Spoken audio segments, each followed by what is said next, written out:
125 million people continue to be exposed to asbestos in the workplace. So there's a big cost to using asbestos in dollars and lives. Research that goes into these decisions has to be directed by independent, unconflicted scientists. It's not something that just affects workers, it affects everyone. Saving one life is great, but saving many more is what I hope to accomplish. Making a profit off of people's pain and lives is wrong. We can't quit, not as long as there are hundreds of thousands of people still to be diagnosed. Ban the asbestos once and for all. Good morning, everybody. It's an honor to be here once again at the ADAO meeting. I've missed a few of the 15 over the years, but not many. And the international focus is really quite astonishing. We have 10 countries represented, and I'm going to share with you some of the international developments. But I would like to say, Dick just talked about the asbestos mafia. There are a number of us here, myself, Steve, and some others that are part of what sometimes has been referred to as the Selikoff Mafia from Mount Sinai. So there's good mafias and bad mafias, and hopefully we'll move along to that group. So as you heard, I do a lot of work internationally. Again, it's fitting that I bring that perspective. My first meeting with Linda was not any place here in the United States. It was in 2004 in Tokyo, and she introduced herself to me. Alan was still alive, and she was already a great spokesperson for the problems of asbestos, and asked if I would work with the organization. And here I am, a number of years later, honored to be part of this organization. But what I'd like to share with you in our few minutes this morning is some of the work that we've been involved with around the world. So there are areas of continuing international interest: Brazil, India, Sri Lanka, and Colombia. These are areas that I've specifically been working in, and we'll talk a little bit about each of these. That doesn't mean there aren't problems elsewhere. We get involved with some of those, and I hear from colleagues around the world for advice or occasionally even a legal opinion or two. But let's talk about some of these. So in Brazil, and we have our Brazilian colleagues here with us, we've had steps forward. The country, after, again, a number of us in this room traveled and testified in front of the Brazilian Supreme Court that asbestos should be banned in that country.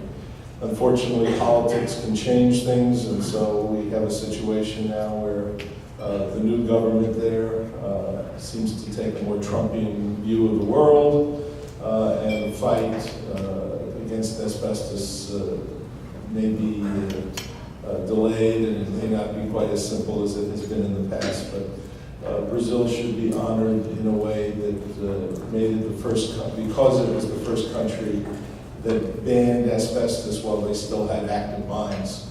Canadians banned asbestos there too, but their mines have been shut down. And so there's a special place for Brazil and our hardworking colleagues who saw that occurred. So we have the new government, the leadership within the government that was leading this fight has been tasked to do other things. That doesn't mean that we can't continue to assist our colleagues down there. So, from the last international meeting, we have had some linkages with other colleagues. We have Dr. Algranti here from Brazil. I've been doing some work in Colombia. I'll share that with you in a moment. And we're hoping that we can culminate an arrangement to educate Colombian physicians who are somewhat lacking in their ability to diagnose asbestos disease, especially radiologically, which is how we do it most of the time. And so we're looking to our colleagues in Brazil to come assist elsewhere in South America. Anybody who's read the news of late has known that talc is an area of some interest. There's companies that are concerned about this, have been involved in litigation. But about 10 days ago, we had a paper published in a journal that Dr. Selikoff started, that Steve Markowitz was editor-in-chief of for many years in the American Journal of Industrial Medicine, with colleagues in India, where I've been traveling and doing asbestos work since about 2001. We found that talc, which is heavily used by hundreds of millions of Indians on an ongoing and regular basis, as it is throughout Southeast Asia, that of the 13 samples we looked at, 7 of them were heavily contaminated with asbestos, and these were products you could go into any store and buy. We looked at the first batch, 1 of 4 was contaminated. We looked at some others, you can read it in the journal.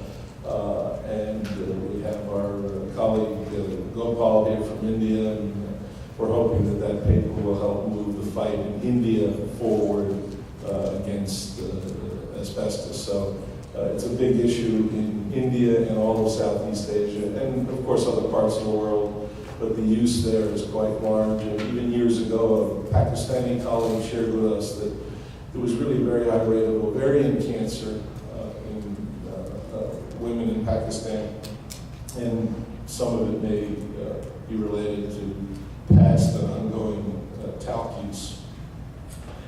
I'm working with a young colleague in Sri Lanka. I'm trying to mentor her a bit, and we're working through having an article published on what we think is the first data ever to come out of that small island nation off the southern tip of India. Like any study, especially working overseas, it has its difficulties, but we have about 230 volunteers who work with asbestos step up and found a number of individuals, about 16 out of that group, with active evidence of asbestosis or radiologic changes.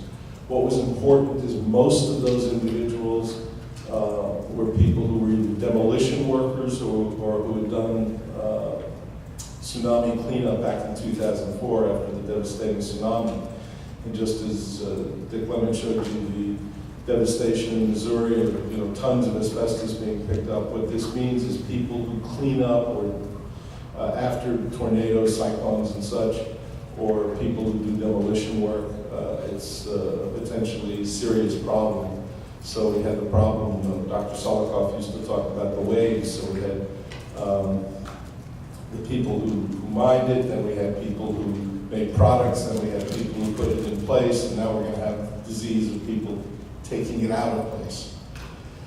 So in Colombia, again, a different story. There's lots of politics. I've met at the National Cancer Institute, and they have about 20 mesotheliomas they look at each year. There are a larger number of that in the country, so they clearly have a problem. They've had tries at putting a ban in place, but again, the data from there is poor. An asbestos cement factory published a paper a short while ago saying, we don't have a single case of asbestos disease. They jiggered the study a little bit by what they counted as a positive X-ray. And so we have some data. I'll be down in Bogota later this month. There's going to be a rolling out and distribution of a document about the hazards of asbestos that I've been working with some folks down there in the National University.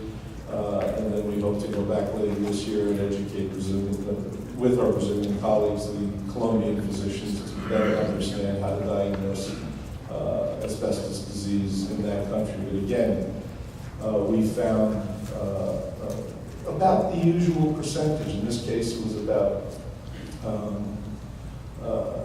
16 or 18 cases out of 148 x-rays. It may not sound like a lot, but these are generally people that are still working. We're missing people who've retired. We just had death this week in that same factory of a 43-year-old gentleman with mesothelioma. So the recognition needs to come, and something needs to be done there as we need to do elsewhere. So there we're working with Juan Corpus University, the National University of Colombia, and some interested legislators, hoping to get a bill put in place to ban asbestos there. So I shared with you the developments for April and maybe for September, and clearly the fight to rid the world of asbestos continues. And I'm just so proud and pleased that ADAO leads in that fight and that in some small way I can contribute. Thank you so much.